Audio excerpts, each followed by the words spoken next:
పూజలలో మంత్రమే కాదు, తంత్రం కూడా మన ఆధ్యాత్మిక జీవనంలో భాగం. ప్రతిదానికి ఒక శక్తి ఉందంటారు పండితులు.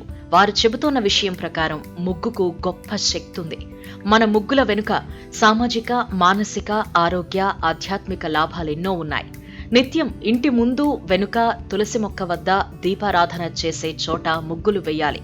ముగ్గు ధనధాన్యాలను, దైవ శక్తులను ఇంట్లోకి ఆకర్షిస్తుంది. గడప ముందు గీసే 2 అడ్డగీతలు ఇంట్లోకి దుష్ట శక్తులు రాకుండా, ఇంట్లో ఉన్న లక్ష్మీదేవి బయటకు వెళ్లకుండా చూస్తాయి. ఏ పూజలోనైనా దైవాన్ని ఉంచే పీట మీద మధ్యలో చిన్న ముగ్గు వేసి దానికి 4 వైపులా 2 గీతలను తప్పక గీస్తారు. దీన్ని అష్టదిగ్బంధనం అంటారు. నక్షత్రాకారంలో వేసిన ముగ్గు భూత, ప్రేత, పిశాచాలను దరిదాపులకు రానియ్యదు. పద్మాలు, చుక్కల ముగ్గుల్లోనూ అంతరార్థముంది. అవి కేవలం గీతలు కాదు, బలమైన యంత్రాలు. అందుకే ముగ్గును తొక్కకూడదు అనే నియమం పెట్టారు.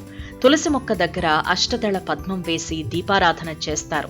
యజ్ఞ యాగాల్లో, దైవ కార్యాల్లో 4 గీతలతో కూడిన ముగ్గులేస్తారు. వధూవరులు తొలిసారి భోజనం చేసే చోట లతలు, పుష్పాలు, తీగలతో కూడిన ముగ్గులు వెయ్యాలి. ధనుర్మాస ఆరంభం నుంచి ఉత్తరాయణ ప్రవేశం వరకు మహిళలు వాకిట్లో రంగవల్లులు తీర్చిదిద్దుతారు. అలాగని నడిచేందుకు చోటు లేకుండా వాకిలంతా ముగ్గులు పెట్టకూడదు.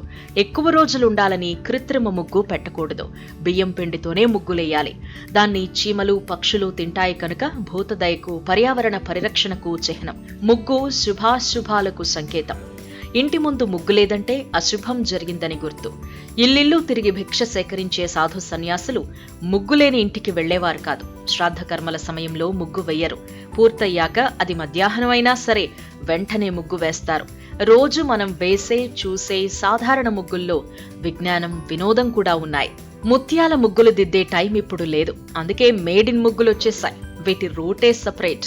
వెనకటిలా గంటల తరబడి ముగ్గులు వేసే టైం, ఓపిక ఎవ్వరికీ లేవు. దానికి తగ్గట్టే సంక్రాంతి సాంకేతిక అందాలు దిద్దుకుంది. ఉద్యోగాలు చేసుకుంటూ బిజీగా ఉండేవారికి పండుగ ముందే రంగులు కొనుక్కోవడం, పండుగ రోజు ఉదయాన్నే లేచి ముగ్గులు వేయడం కుదరకపోవచ్చు. అలాంటి వారి కోసం రెడీమేడ్ ముగ్గులు దొరుకుతున్నాయి.